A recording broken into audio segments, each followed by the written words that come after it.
Hello guys, this is Pradeep Bhagat. Welcome to my YouTube channel PK7P। नमस्कार। आज के इस वीडियो में हम लोग बात करने वाले हैं एनसीईआरटी हिंदी क्लास 9 का चैप्टर 8 एक कुत्ता और एक मैना चैप्टर का क्वेश्चन आंसर को हम लोग इस वीडियो के माध्यम से डिस्कस करेंगे। अगर आप लोग इस चैप्टर का समरी यानी सारांश वाला वीडियो देखना चाहते हैं तो उसका लिंक ऊपर आई बटन पे और नीचे डिस्क्रिप्शन में भी दिया हुआ है, जाकर जरूर देख ले। तो प्लीज़ गाइस वीडियो को कंप्लीट वॉच कीजिए, क्योंकि मैं आप लोगों को कंप्लीट इन्फॉर्मेशन देता हूँ और एक एक वर्ड का मीनिंग को तोड़ तोड़ कर समझाता हूँ। देखिए, पहला क्वेश्चन है, गुरुदेव ने शांति निकेतन को छोड़ कहीं और रहने का मन क्यों बनाया। उत्तर होगा, गुरुदेव ने निम्नलिखित कारणों से शांति निकेतन को छोड़कर अन्यत्र रहने का मन बनाया। पहला है, बढ़ती हुई अवस्था के कारण उनका स्वास्थ्य दिन पर दिन क्षीण होता जा रहा था। क्षीण होता जा रहा का मतलब हो रहा खराब होते जा रहा था।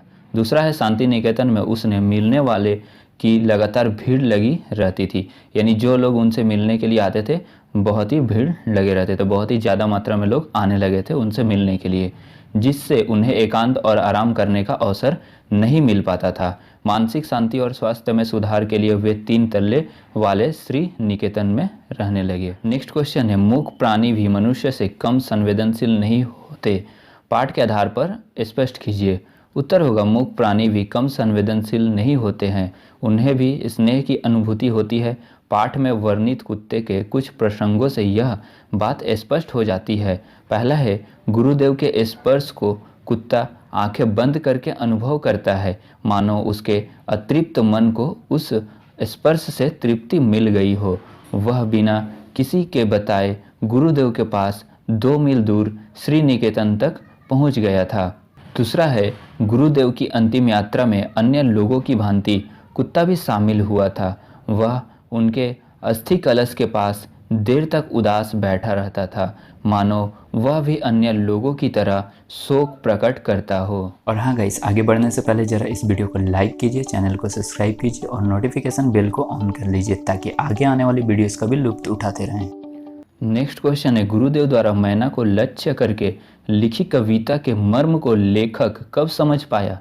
उत्तर होगा, गुरुदेव द्वारा मैना को लक्ष्य करके लिखी कविता के मर्म को लेखक तब समझ पाए जब रविंद्रनाथ के कहने पर लेखक ने मैना को ध्यानपूर्वक देखा कि किस प्रकार वह झुंड से अलग होकर अकेली चहलकदमी कर रही है, मानो वह निष्काम का दर्द झेल रही हो। नेक्स्ट क्वेश्चन है, प्रस्तुत पाठ एक निबंध है। निबंध गद्य साहित्य की उत्कृष्ट विद्या है, जिसमें लेखक अपने भाव और विचारों को कलात्मक और लालित्यपूर्ण शैली में अभिव्यक्त करता है। इस संबंध में उपयुक्त विशेषताएं कहाँ झलकती है, किन्हीं 4 का उल्लेख कीजिए।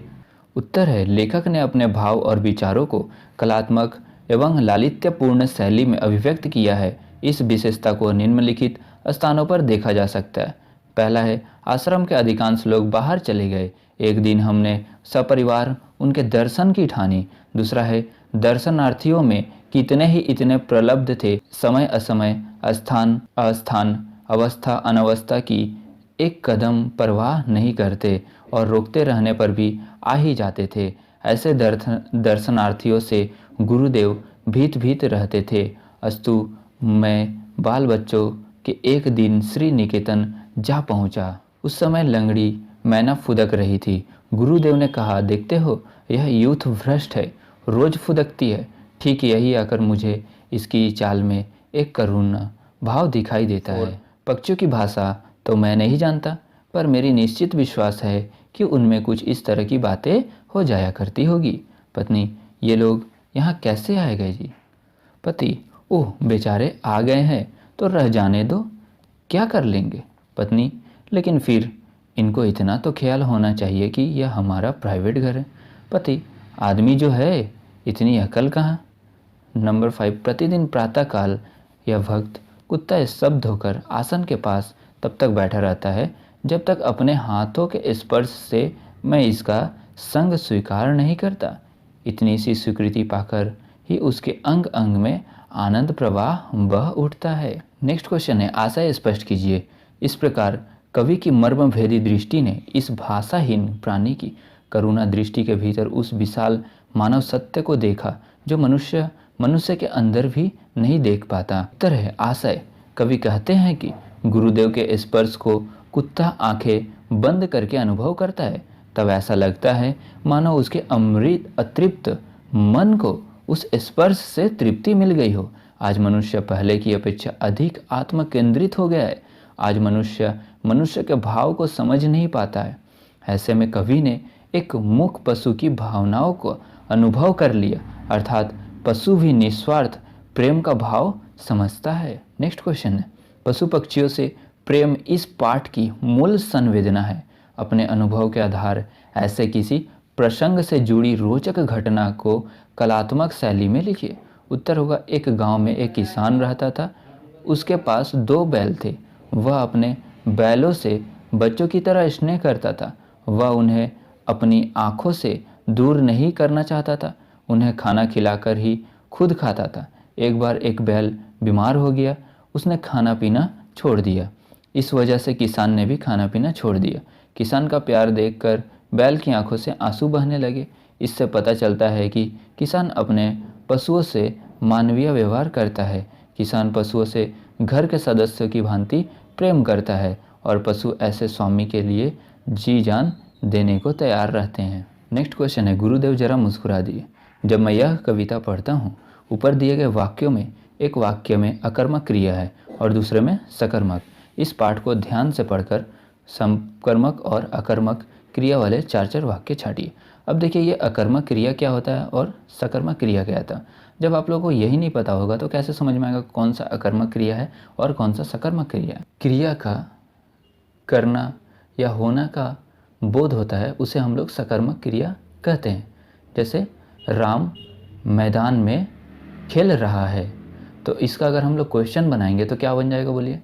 राम मैदान में क्या कर रहा है। अगर क्या का आंसर अगर मिलता है जिस वाक्य में, वहाँ पे सकर्मक क्रिया होगी। जैसे कि हम क्या बताएं, राम मैदान में खेल रहा है, तो यहाँ पर इससे क्या क्वेश्चन बनाए हम लोग, राम मैदान में क्या कर रहा है। यहाँ पर क्वेश्चन क्या बना, क्या कर रहा है। और अकर्मक क्रिया का अगर हम बात करें तो जैसे होगा, राम मैदान में है। राम मैदान में है, ये एक सेंटेंस है। इसका अगर हम लोग क्वेश्चन बनाएंगे तो क्वेश्चन कैसे बनेगा, क्या मैदान में है। नहीं, गलत।